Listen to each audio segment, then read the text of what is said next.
Okay, this is actually the third PowerPoint. It's Class 4, it's Puritans and New England.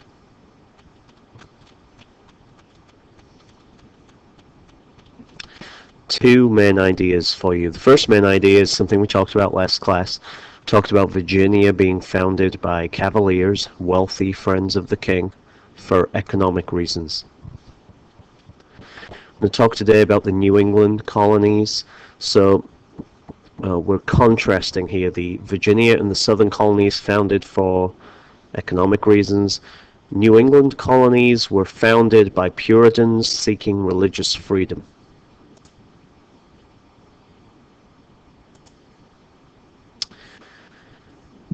Next couple of points I want you to think about when you think about your essay on the first test. Don't worry, don't freak out, your first test is not anytime soon, but you are going to be asked to compare and contrast New England and the South. So whenever you're comparing and contrasting anything, you have to come up with things that you're going to compare and contrast. So one of the things we can compare and contrast is why were these different areas settled. An extension of that is who settled these areas. So last class we talked about motivation, and we talked about motivation being the reason we do something, and we talked about the southern colonies being founded for monetary reasons. This leads to certain types of people settling in the South, namely, especially in Virginia early on, namely young men. You don't see a whole lot of families, don't see a whole lot of women. It takes a couple of decades before the women population in the colony expands. The other thing to think about is where the colonies are located. All right, the geography, that has a huge impact on the economy. All right, our first bullet point, and the thing we're going to start with today, is the Reformation. So we go back in time to Western Europe in 1500. In 1500, pretty much everyone who lived in Western Europe was a Catholic. The only exceptions to this are going to be a handful of Jewish people and another very small handful of Muslims, most of whom by 1500 had been kicked out, especially in Spain. 1519, things change. You might remember this from world history too. A guy called Martin Luther objects to certain practices of the Roman Catholic Church, and he nails his 95 Theses to the church door, in Wittenberg. And he starts what we call the Reformation. The Reformation is going to divide Europe, and it leads to the following divide. In 1500, everyone was Catholic. After the Reformation, we're divided into two groups. One group are the group that remains in the Catholic Church, and the other group are the group that break away from the Catholic Church. They are called Protestants.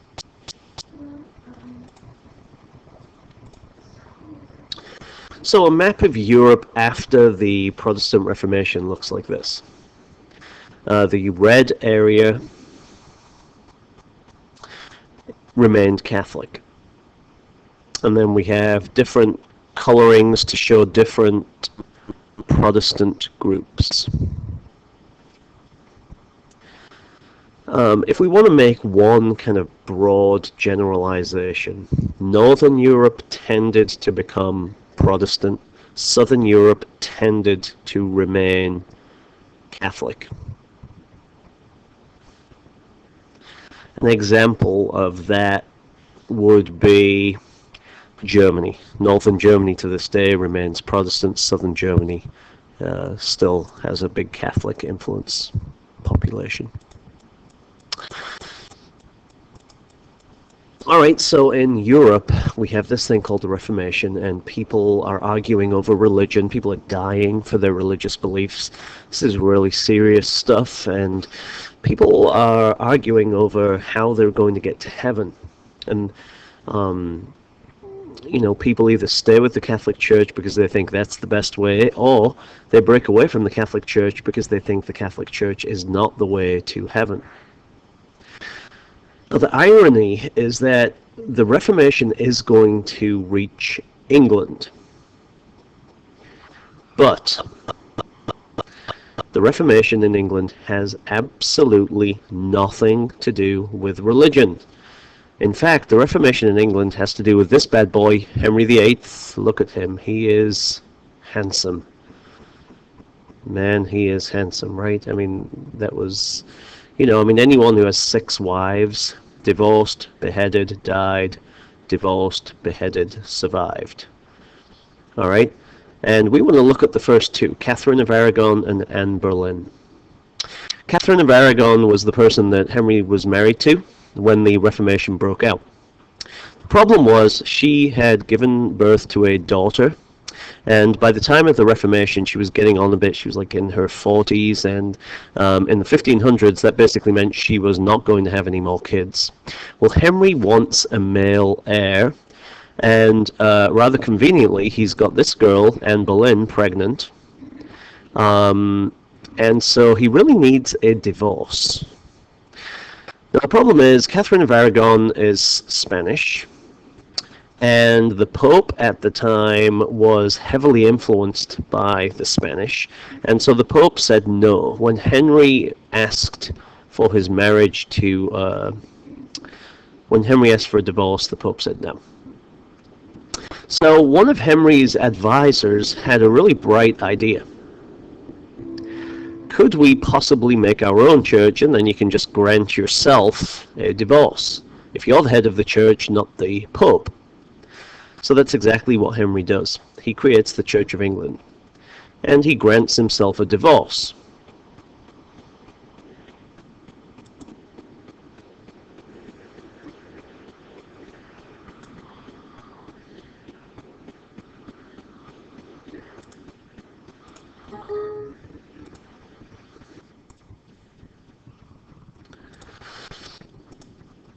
So, the English Church has broken away from the Catholic Church. It's called the Church of England, or the Anglican Church if you want to give it its fancy schmancy name. It's a problem though. The English Church looks exactly like the Catholic Church. So, the Roman Catholic Church here, God, Pope, Cardinals, Archbishop, bishops, priests, individual Christians. That's the chain of command. And it is set up like a pyramid. So God's at the top, the Pope is God's representative on earth, and then there are progressively more people as we go down the line, and the majority of Catholics are individual Christians. Church of England pretty much has the same setup. God at the top. Instead of the Pope, we have the King, cardinals, archbishops, bishops, priests, and individual Christians. Here's the problem.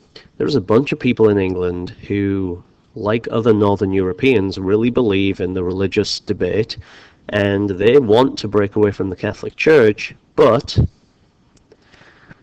they don't want the English Church, because to them the English Church looks just like the Catholic Church, because it is.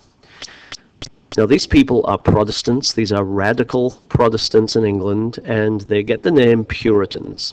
The reason they get that name is they wanted to purify the English Church. They wanted to get rid of all the Catholic stuff in the English Church. All right, so these guys are Puritans. Now, for AP, you have to know another group. There are 2 groups of Puritans. One of them is ultra-radical. These guys are called separatists. The separatists are the group we're going to talk about first. The separatists and the Puritans are very, very similar. They're radical Protestants, and they basically don't agree with the English Church at all.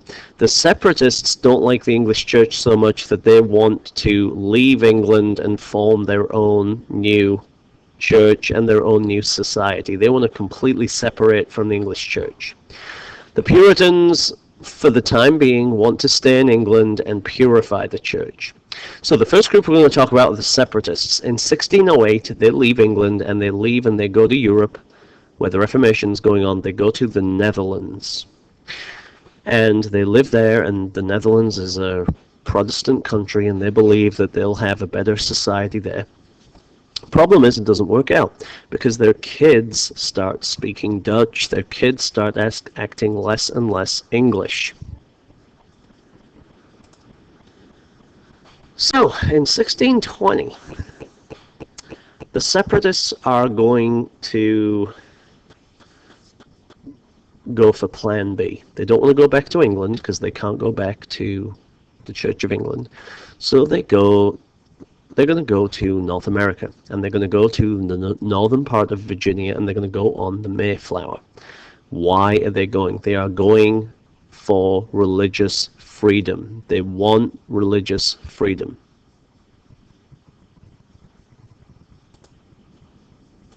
All right, the 1620 trip on the Mayflower that the Puritans take is funded by the Virginia Company of London. The problem is that the Puritans leave England and they don't land where they're supposed to. They're supposed to land here in northern Virginia, all right? Understand that this whole area of North America was called Virginia at the time, and the separatists, had permission to settle here, which is modern-day New York and Jersey, and they were going to plant a colony. Problem is, they land here at Plymouth Rock. Now, there are two theories. Theory number one is the theory that the separatists came up with. The separatists said they were blown off course and they landed out of the area of Virginia. The other theory is that they did this on purpose, so they were not going to be in Virginia, so they could plant their own colony with their own rules. The Mayflower had landed outside of the boundary of Virginia. All right, so here's Virginia, and the Mayflower's outside of the boundary. Now this poses a problem. Point 3. The people on the Mayflower fell into two groups. One of the groups was the separatists, the religious radicals. The other people on the ship were just ordinary people going to Virginia. The separatists get really scared because when the other people on the ship realize they're not in Virginia, they get mad and they talk about going off on their own and setting up their own colony. So the separatists get mad, get scared, and they draw up a document called the Mayflower Compact. And what I want you to do is go ahead, log into Edline.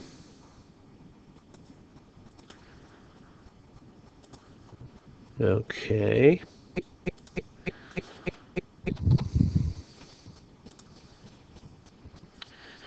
So we're going to log into Edline. Use your own login. Obviously don't log in as me. There's always going to be someone who does that, by the way. And you're going to go to 8th period US history. And you're going to click on links. And you're going to go to page 28. And it's probably faster to go like this.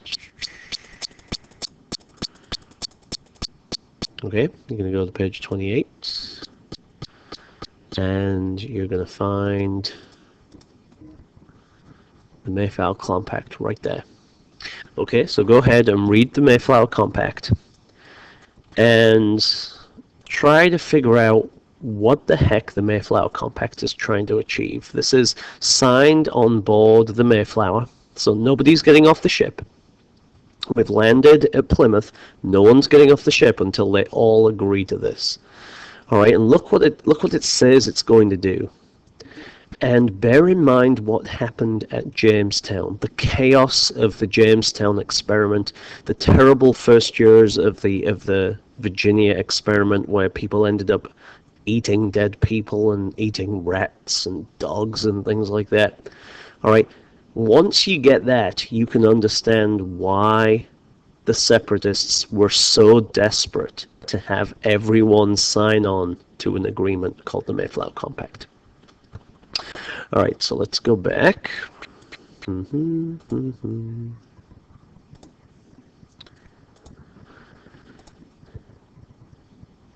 All right, so the Mayflower Compact establishes what we call a covenant community. This is a really important term when we talk about pilgrims and separatists. And when you were in elementary school, you probably called the separatists the pilgrims, all right? These are the pilgrim fathers who, have the first Thanksgiving and all that. The pilgrims establish a covenant community. What that means is covenant is a deep religious agreement with God.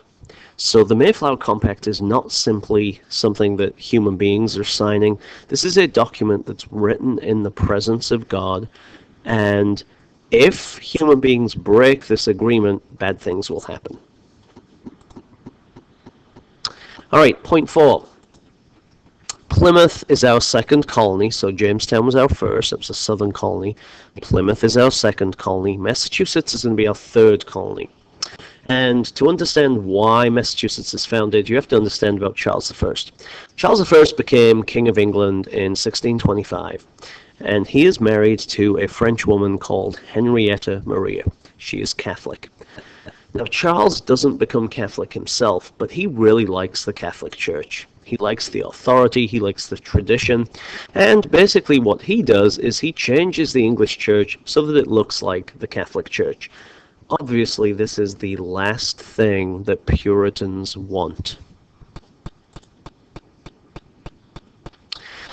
In 1630, over 1,000 Puritans have decided enough is enough. They cannot stay in England anymore. The church, there's no way they can purify the church. They have to leave. So in 1630, Puritans leave. And we get over 1,000 Puritans. They take 3 ships and they head to Massachusetts. This is a huge undertaking. This is the biggest group of settlers that we've ever had. And we want to emphasize a couple of things about them. These Puritans are families. They're also middle class, very different from the immigrants we see going to Virginia in the early 1600s. And they're going to found Massachusetts. Plymouth will be joined to Massachusetts in 1691. Now, in the 1620s and 1630s, Charles basically follows policies that really offend Puritans. As a result, we get something called the Great Migration. This is where Puritans leave England en masse. And you can see they don't all go to New England, but a big chunk of them do. 20,000 Puritans go to New England. New England quickly prospers. And it prospers based on its geography, all right? It can't grow tobacco. There's not good farmland, the growing season's not right, but it does have lots of fish. It does have whales. Very quickly, it opens up some ports, like the port of Boston, and trade becomes really important. And we're going to chop down trees and build ships. All right, for your essay, I want you to focus on your test, I want you to focus on, why these colonies are settled and who settled them and the geography. All right, what you need to do now is go to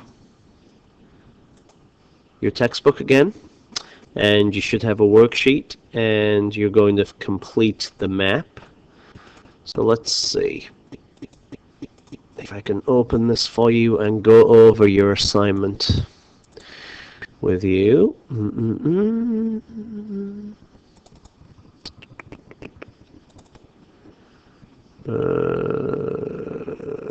we go. All right. So the first thing I want you to do is to go over the map. Label the map. All you have to do is label the colonies, okay? So you're using page 37 to label the map. Then you're reading pages 28 through 31, and you're going to fill in this outline. Some of the stuff we've already talked about. So define separatist, talk about the Mayflower Compact. All right, just go through the book and fill this stuff in. All of this stuff is what happens to the Puritans in North America. So when I say intolerant, all right, you have to write how the Puritans were intolerant when they were in North America. Define general code. What was the economy of Massachusetts? What was the Great Migration? What was Congregationalism? What was the Halfway Covenant? Rhode Island. Who was Roger Williams? Why is Providence? What role did religion and government have? And who's Anne Hutchinson? What's the defining characteristic of Rhode Island? Etc. Etc. Okay. If you have read about Bacon's Rebellion, if you have enough information, you can go ahead and do the Venn diagram, read about King Philip's War.